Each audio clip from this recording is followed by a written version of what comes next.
नमस्कार साथियों, वंदना अकेडमी में एक बार आपका फिर से स्वागत है। मैं वंदना मुदगल। तो जैसा कि मैंने आपसे पहले ही बोला था कि आपको मैं पूरी एनसीईआरटी अवश्य कराऊंगी और आपके एग्जाम से पहले आपको पूरी एनसीईआरटी अवश्य मिल जाएगी। तो एनसीईआरटी पढ़ते रहें, प्रीवियस ईयर्स के प्रैक्टिस सेट अवश्य लगाते रहें। तो डेली आपको चैनल पर एनसीईआरटी की क्लासें मिल रही हैं और साथ ही साथ मैं आपको प्रैक्टिस भी लगवा रही हूँ। सभी सब्जेक्टों की प्रैक्टिस आपको मिल रही है। एसएसटी की भी आपको प्रैक्टिस मिल रही है, साथ ही साथ आपको ईवीएस की भी मिल रही है, हिंदी की भी मिल रही है। हिंदी की जस्ट आपको आज ही मैंने क्लास दी है, तो आप उसे अवश्य देखें। पूर्ण पेडागोजी के साथ है, आप प्रश्नों को कैसे बना सकते हो और ये भी मैंने उसमें आपको सिखाया है। तो हमने ज्योग्राफी की पूरी क्लास कंप्लीट कर ली है, हिस्ट्री की हमारी चली रही है, तो आज से हम पॉलिटी शुरू कर रहे हैं। यानी आज से आपको हिस्ट्री के साथ साथ पॉलिटी की भी क्लासें अवश्य मिलेंगी। तो चैनल पर बने रहें। अगर आपने चैनल को अभी तक सब्सक्राइब नहीं किया है तो सब्सक्राइब अवश्य कर लें, क्योंकि डेली इसी तरीके से आपको वीडियो मिलती रहेंगी। तो अगर आप सब्सक्राइब करोगे चैनल को तो आपको नोटिफिकेशन अवश्य मिल जाएगा और आपको कहीं भी इधर उधर ढूंढने की ज़रूरत नहीं पड़ेगी। और साथ ही साथ आपको पेपर फर्स्ट के लिए भी ईवीएस की क्लासें दी जा चुकी हैं सारी, आप उन्हें प्लेलिस्ट में जाके अवश्य देख सकते हो। और साथ ही साथ आपकी कल से यानी रिवीजन भी पेपर फर्स्ट की ईवीएस का कराया जा रहा है विद एनसीईआरटी पर, तो आप वो क्लासें भी अवश्य देखें। यानी वन लाइनर आपको मिल रहा है आपके पेपर फर्स्ट के लिए, ईवीएस के लिए। और आपकी जैसे ही ये एनसीईआरटी ख़त्म होती है पेपर 2 की, तो इस पर भी मैं वन लाइनर क्लास आपको अवश्य मिल जाएगी। तो चैनल पर अवश्य बने रहें। चलो शुरुआत करते हैं। और ये आज आपका चैप्टर फर्स्ट है पॉलिटी का, और ये है आपका विविधता की समझ। ठीक है, इस चैप्टर में आपका ज़्यादा कुछ नहीं है, मतलब चैप्टर तो है लेकिन इससे आपके ज़्यादा प्रश्न नहीं बनते हैं, तो इसको हम ज़्यादा डिटेल में नहीं पढ़ेंगे। ठीक है, जहाँ अपनी कक्षा में चारों तरफ नज़र दौड़ाइए, क्या कोई ऐसा साथी है जो बिल्कुल आपको आपकी तरह दिखती हो। इस पाठ में आप पढ़ेंगे कि लोग एक दूसरे से कई मामलों में भिन्न होते हैं। वे न केवल अलग दिखते हैं बल्कि वे अलग अलग क्षेत्रों से भी आते हैं। उनके धर्म, रहन सहन, खान पान, भाषा, त्योहार आदि भी भिन्न होते हैं। ये भिन्नताएं हमारे जीवन को कई तरह से रोचक एवं समृद्ध बनाती हैं। इन भिन्नताओं के कारण ही भारत में विविधता है। यानी विविधता क्या कहते हैं, धर्म की, ठीक है, खान पान की, हमारे भाषा, त्योहार, ये सभी लोगों के भिन्न है और यही हमारी विविधता है। विविधता या अनेकता हमारे जीवन को किस तरह बेहतर बनाती है। भारत इतनी विविधताओं का वाला देश कैसे बना। क्या सभी तरह की भिन्नताएं विविधता का ही भाग होती हैं। चलिए कुछ उत्तर पाने के लिए हम इस पाठ को पढ़ते हैं। तो अब हम आपको ये पाठ पढ़ाते हैं। और यहाँ आपका ये देख सकते हैं कि ये आप बच्चों की एक्टिविटी है कि आप इस तरीके से चित्र बनवा सकते हो। तो हम सिर्फ वही पढ़ेंगे जहाँ से आपका पेपर में प्रश्न बनता है। ठीक है,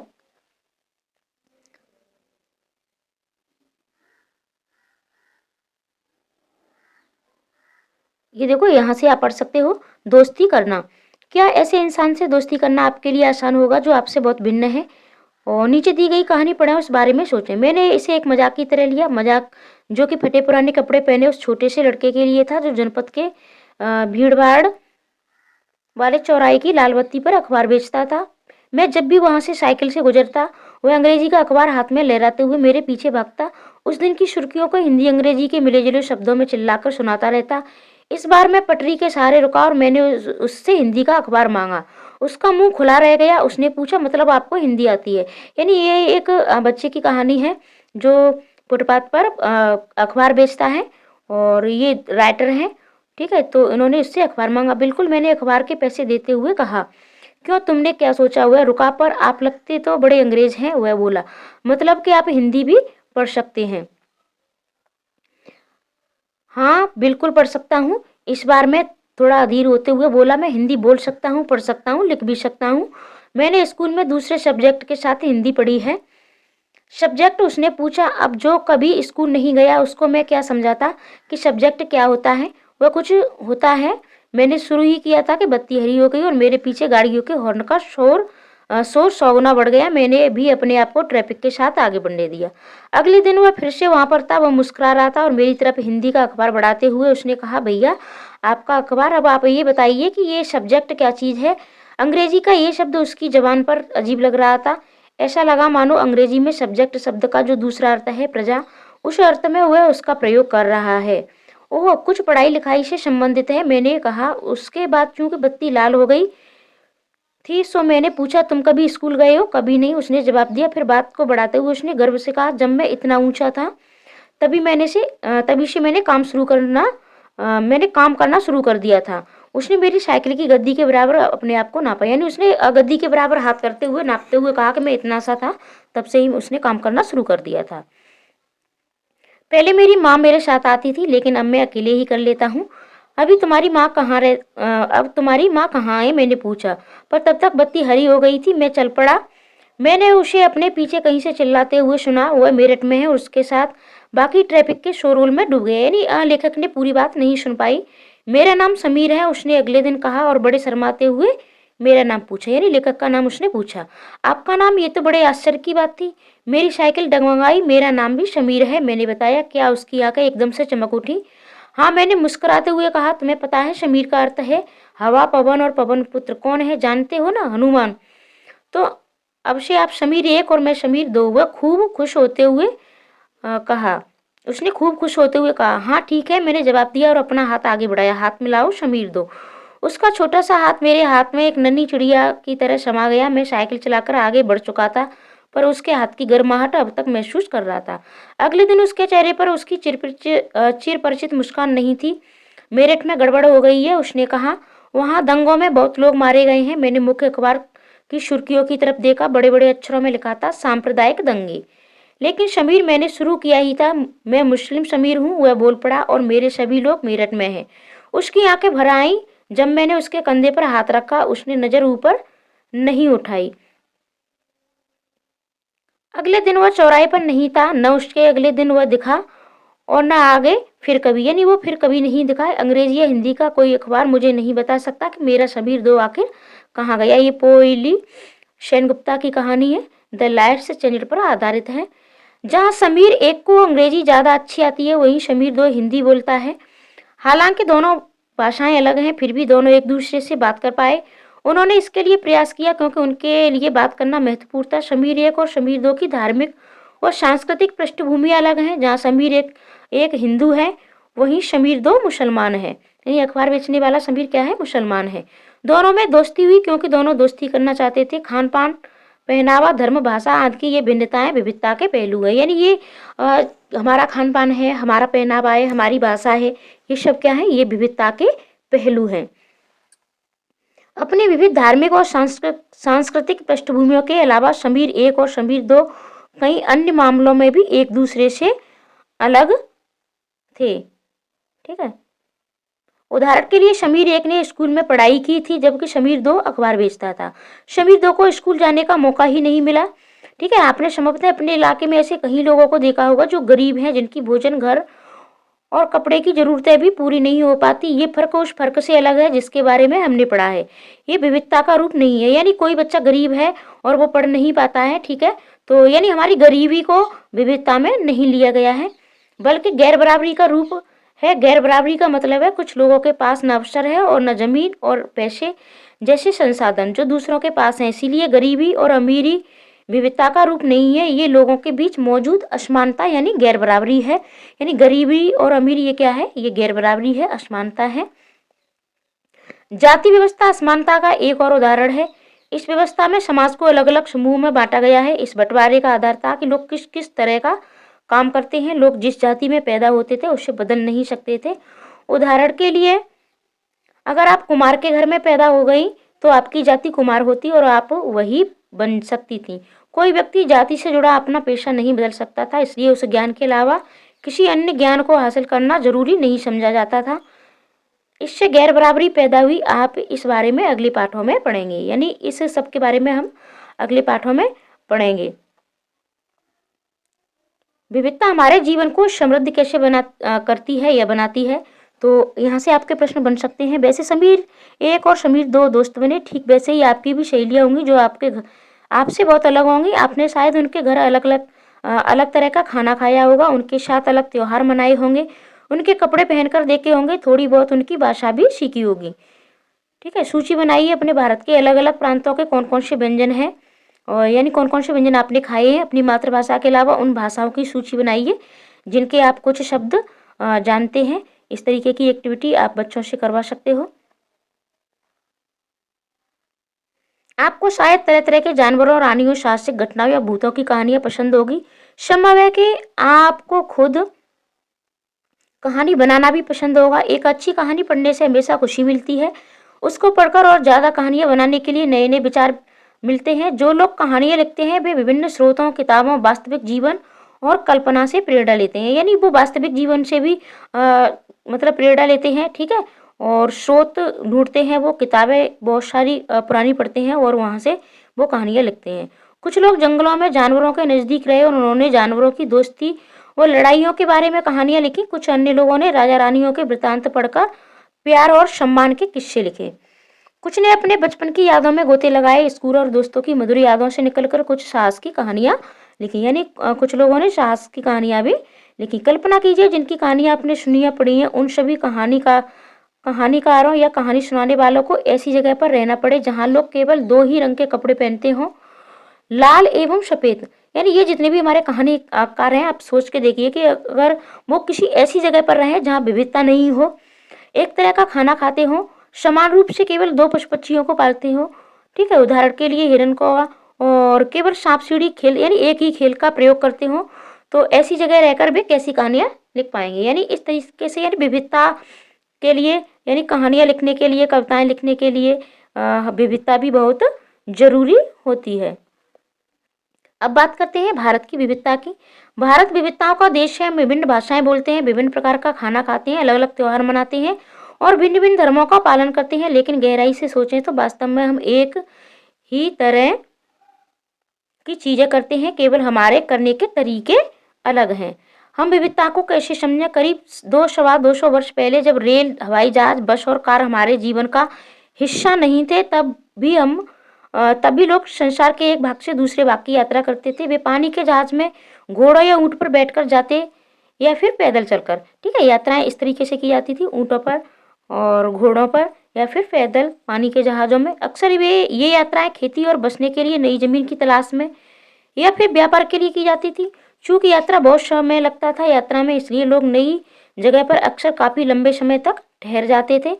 इसके अलावा सूखे और अकाल के कारण भी कई बार लोग अपना घर-बार छोड़ देते थे। उन्हें जब पेट भर खाना तक नहीं मिलता था तो वे नई जगह पर जाकर बस जाते थे। कुछ लोग काम की तलाश में और कुछ युद्ध के कारण घर छोड़ देते थे। यानी इस तरीके से जब एक जगह को छोड़ कर के दूसरी जगह जब जाते हैं तो फिर लोग क्या करते हैं कि अपनी संस्कृति को भी वहाँ के लोग हैं तो वो जो लोग नए आते हैं उनसे सीखते हैं और जो लोग नए जाते हैं वो वहाँ जो पहले से लोग रहते हैं वो उनकी संस्कृति को थोड़ा बहुत अपनाते हैं। लोग जब नई जगह पर बसना शुरू करते थे तो उनके रहन-सहन में थोड़ा बदलाव आ जाता था। कुछ चीज़ें वे नई जगह की अपना लेते थे और कुछ चीज़ों को वे पुराने ढर्रे पर ही चलते रहते थे। इस तरह उनकी भाषा, भोजन, संगीत, धर्म आदि में नए पुराने का मिश्रण होता रहता था। उनकी संस्कृत और नई जगह की संस्कृति में आदान-प्रदान होता और धीरे-धीरे एक मिश्रित यानी मिली-जुली संस्कृति उभरती और यही मिली-जुली संस्कृति हमारी क्या है? विविधता का प्रतीक है। अलग-अलग क्षेत्रों का इतिहास देखें तो हमें पता चलेगा किस तरह भिन्न-भिन्न सांस्कृतिक प्रभावों ने वहाँ के जीवन और संस्कृति को आकार देने में योगदान किया है। इस तरह के कई क्षेत्र अपने विशिष्ट इतिहास के कारण विविधता संपन्न हो जाते थे। ठीक इसी प्रकार लोग अलग-अलग तरह की भौगोलिक स्थितियों से किस प्रकार सामंजस्य बैठाते हैं, उससे भी विविधता उत्पन्न होती है। उदाहरण के लिए समुद्र के पास रहने में, पहाड़ी इलाकों में रहने में बड़ा फर्क है। न केवल वहाँ के लोगों के कपड़ों और खान-पान की आदतों में फ़र्क होगा, बल्कि जिस तरह का काम वे करेंगे, वे भी अलग-अलग होंगे। शहरों में अक्सर लोग ये भूल जाते हैं कि उनका जीवन उनके भौतिक वातावरण से किस तरह गहराई से जुड़ा हुआ है। ऐसा इसलिए कि शहरों के लोग बिरले ही जीवन, सब्जी या अनाज उगाते हैं। वे इन चीज़ों के लिए बाजार पर निर्भर रहते हैं। यानी शहर के जो लोग होते हैं बिरले यानी कुछ लोग ही सब्जी और अनाज उगाते हैं, वरना वो सब बाजार पर निर्भर रहते हैं। लेकिन गाँवों के लोग कृषक होते हैं, किसान होते हैं और वो सब्जी, फल, अनाज ये सारी चीज़ें स्वयं ही उगाते हैं। आइए भारत के 2 भागों लद्दाख और केरल के उदाहरण के जरिए ये समझने की कोशिश करें कि किसी क्षेत्र की विविधता उसके ऐतिहासिक और भौगोलिक कारकों पर क्या असर पड़ता है। ठीक है, तो हम देखते हैं, करते हैं, हम आगे बढ़ते हैं लद्दाख की। लद्दाख जम्मू और कश्मीर के पूर्व में पहाड़ियों में बसा एक रेगिस्तानी इलाका है। यहाँ पर बहुत ही कम खेती संभव है क्योंकि इस क्षेत्र में बारिश बिल्कुल नहीं होती है और ये इलाका हर वर्ष काफी लंबे समय तक बर्फ से ढका रहता है। इस ठीक है, इस क्षेत्र में बहुत ही कम पेड़ उग पाते हैं। पीने के पानी के लिए लोग गर्मी के महीनों में पिघलने वाली बर्फ पर निर्भर रहते हैं। यहाँ के लोग एक खास किस्म की बकरी पालते हैं जिससे पश्मीना ऊन मिलता है। ये ऊन कीमती है, इसलिए पश्मीना शॉल बड़ी महंगी होती है। लद्दाख के लोग बड़ी सावधानी से इस ऊन को इकट्ठा करके कश्मीर के व्यापारियों को बेच देते हैं। मुख्यतः कश्मीर में ही पश्मीना शालें बुनी जाती हैं। ये लोग आप देख पा रहे होंगे, ये देखो हाथ से यानी पश्मीना शॉल जो है ये कश्मीर में ये हाथ से बुनी जाती है। यहाँ के लोग दूध से बने पदार्थ जैसे मक्खन, चीज एवं मांस खाते हैं। हर एक परिवार के पास कुछ गाय, बकरी और याक होती है। रेगिस्तान होने का ये मतलब नहीं कि व्यापारी यहाँ आने के लिए आकर्षित नहीं हुए। लद्दाख तो व्यापार के लिए एक अच्छा रास्ता माना गया क्योंकि यहाँ कई घाटियां हैं जिनसे गुजर कर मध्य एशिया के काफिले उस इलाके में पहुंचते थे जिसे आज तिब्बत कहते हैं। ये काफिले अपने साथ मसाले, कच्चा रेशम, दरिया और आदि लेकर चलते थे। लद्दाख के रास्ते ही बौद्ध धर्म तिब्बत पहुंचा। लद्दाख को छोटा तिब्बत भी कहते हैं। करीब 400 साल पहले यहाँ लोगों का इस्लाम धर्म से परिचय हुआ था। अब यहाँ अच्छी खासी संख्या में मुसलमान रहते हैं। लद्दाख में गानों और कविताओं की बहुत समृद्ध मौखिक संग्रह है और तिब्बत ग्रंथ केसर सागा लद्दाख में काफी प्रचलित है। उसके स्थानीय रूप को मुसलमान और बौद्ध दोनों ही लोग गाते हैं और उस पर नाटक खेलते हैं। ये लद्दाख है, आप देख पा रहे होंगे। आगे बढ़ते हैं, बात करते हैं केरल की। केरल भारत के पश्चिमी कोने में बसा हुआ राज्य है। ये एक तरफ समुद्र से घिरा हुआ है और दूसरी तरफ पहाड़ियों से।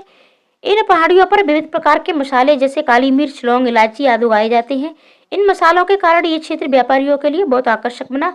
और इस तरीके से आपके प्रश्न भी बहुत पूछे जाते हैं कि ये काली मिर्च, लौंग, इलायची ये सब कहाँ उगाई जाती हैं, तो ये आपके केरल में। और ये मछली पकड़ने का ये चीनी जाल है, ठीक है, इसे आप देख सकते हो। सबसे पहले अरबी एवं यहूदी व्यापारी केरल आए। ऐसा माना जाता है कि ईसा मसीह के धर्मदूत संत थॉमस लगभग 2000 साल पहले यहाँ आए। भारत में ईसाई धर्म लाने का श्रेय उन्हीं को जाता है। अरब से कई व्यापारी यहाँ आकर बस गए। इब्न बतूता ने जो करीब 700 साल पहले यहाँ आए, अपने यात्रा वृतांत में मुसलमानों के जीवन का विवरण देते हुए लिखा है कि मुसलमान समुदाय की यहाँ बड़ी इज्जत थी। वास्को ड गामा पानी के जहाज से यहाँ पहुंचे तो पुर्तगालियों ने यूरोप से भारत तक का समुद्री रास्ता जाना। इन सभी ऐतिहासिक प्रभावों के कारण केरल के लोग विभिन्न धर्मों का पालन करते हैं जिनमें यहूदी, इस्लाम, ईसाई, हिंदू एवं बौद्ध धर्म शामिल है। चीन के व्यापारी भी केरल आए। यहाँ पर मछली पकड़ने के लिए जो जाल इस्तेमाल किए जाते हैं वे चीनी जालों से हूबहू मिलते हैं और उन्हें चीनी वाला कहते हैं। तलने के लिए लोग जो बर्तन इस्तेमाल करते हैं उसे चीना चट्टी कहते हैं। इसमें चीन शब्द इस बात की ओर इशारा करता है कि उसकी उत्पत्ति कहाँ हुई होगी। केरल की उपजाऊ जमीन और जलवायु चावल की खेती के लिए बहुत उपयुक्त है और वहाँ के अधिकतर लोग मछली, सब्जी और चावल खाते हैं। जहाँ केरल और लद्दाख को भौगोलिक स्थितियाँ एक दूसरे से बिल्कुल अलग है, वहीं हम ये भी देखते हैं कि दोनों क्षेत्रों के इतिहास एक ही प्रकार के सांस्कृतिक प्रभाव हैं। दोनों ही क्षेत्रों को चीन और अरब से आने वाले व्यापारियों ने प्रभावित किया। जहां केरल की भौगोलिक स्थिति ने मसालों की खेती संभव बनाई, वहीं लद्दाख की विशेष भौगोलिक स्थिति और ऊन ने व्यापारियों को अपनी ओर खींचा। इस तरह पता चलता है कि किसी भी क्षेत्र के सांस्कृतिक जीवन का उसके इतिहास और भूगोल से प्राय गहरा संबंध होता है, यानी प्राय गहरा रिश्ता होता है। विविध संस्कृतियों का प्रभाव केवल बीते हुए कल की बात नहीं है, हमारे वर्तमान जीवन का आधार ही काम के लिए एक जगह से दूसरी जगह जाना है। हर एक कदम के साथ हमारी सांस्कृतिक रीत रिवाज और जीने का तरीका धीरे धीरे उस नए क्षेत्र का हिस्सा बन जाते हैं जहां हम पहुंचते हैं। ठीक इसी तरह अपने पड़ोस में हम अलग अलग समुदायों के लोगों के साथ रहते हैं। अपने रोजमर्रा के जीवन में हम मिलजुल कर काम करते हैं और एक दूसरे के रीत रिवाज और परंपराओं में घुल मिल जाते हैं।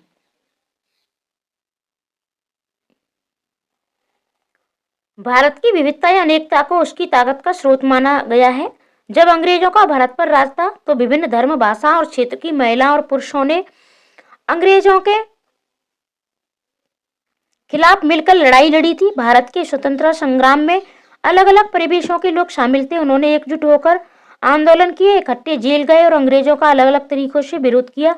अंग्रेजों ने सोचा था कि वे भारत के लोगों में फूट डाल सकते हैं क्योंकि उनमें काफी विविधता है और इस तरह उनका राज चलता रहेगा, मगर लोगों ने दिखला दिया कि वे एक दूसरे से चाहे कितने भी भिन्न हो, अंग्रेजों के खिलाफ लड़ी जाने वाली लड़ाई में वे सब एक थे।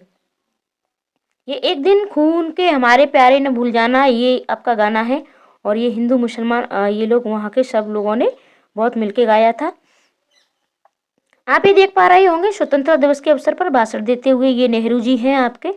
ये गीत अमृतसर के हुए जलियांवाला बाग हत्याकांड के बाद गाया गया था। इस हत्याकांड के एक ब्रिटिश जनरल ने उन शांतिप्रिय निहत्थे लोगों पर खुलेआम गोलियां चलवा दी थी जो बाग में इकट्ठे होकर सभा कर रहे थे। महिला, पुरुष, हिंदू, मुसलमान एवं सिख इतने सारे लोग थे, यानी सभी धर्मों के लोग थे जो अंग्रेजों की पश्चातापूर्ण नीति का विरोध करने के लिए जमा हुए थे। उसमें से बहुत लोगों की जानें गईं और उससे भी ज्यादा घायल हुए। ये गीत उन्हीं शहीदों की याद में गाया गया था। स्वतंत्रता संग्राम के दौरान उभरे गीत और चिन्ह विविधता और के प्रति हमारा विश्वास बनाए रखते हैं। क्या आप भारतीय झंडे की कहानी जानती हैं? स्वतंत्रता संग्राम के दौरान ही भारत के झंडे की परिकल्पना की गई थी। इस झंडे को सारे भारत में लोगों ने अंग्रेजों के खिलाफ इस्तेमाल किया था।